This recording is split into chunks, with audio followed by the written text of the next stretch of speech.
আসসালামু আলাইকুম। আজকে দেখাবো কিভাবে দেশি মুরগি দিয়ে ঝাল ঝাল মজাদার চিকেন কারি রান্না করবেন বাসায় খুবই সহজে। তার জন্য প্রথমে আমি এখানে নিয়েছি 2 পিস দেশি মুরগি, দিয়েছি অল্প একটু লেবুর রস, হাফ টেবিল স্পুন লবণ, হাফ টেবিল স্পুন আদা পেস্ট, হাফ টেবিল স্পুন রসুন পেস্ট, 1 স্পুন হলুদ গুঁড়ো দিয়ে ভালো করে মেখে সাইডে রেখে দেবো। তারপর একটি কড়াই নিয়েছি 1 কাপ সয়াবিন তেল, দিচ্ছি সেই মেরিনেশন করা মাংসগুলো এপিট ওপিট হালকা ফ্রাই করে জুসি রেখে নামিয়ে নেব।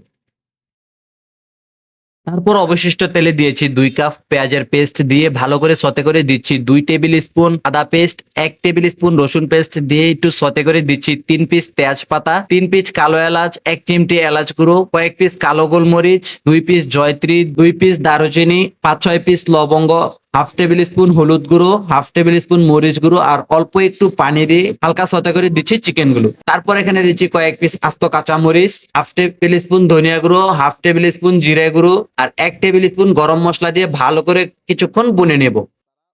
তারপর যখন এরকম একটি টেক্সচারে চলে আসবে আমি এখানে দিয়ে দিচ্ছি গরম পানি। গরম পানিটা দিয়ে কিছুক্ষণ বুনে ঢাকনা দিয়ে ঢেকে রাখবো 25 মিনিট। 25 মিনিট পর আমি ঢাকনাটা খুলতেছি।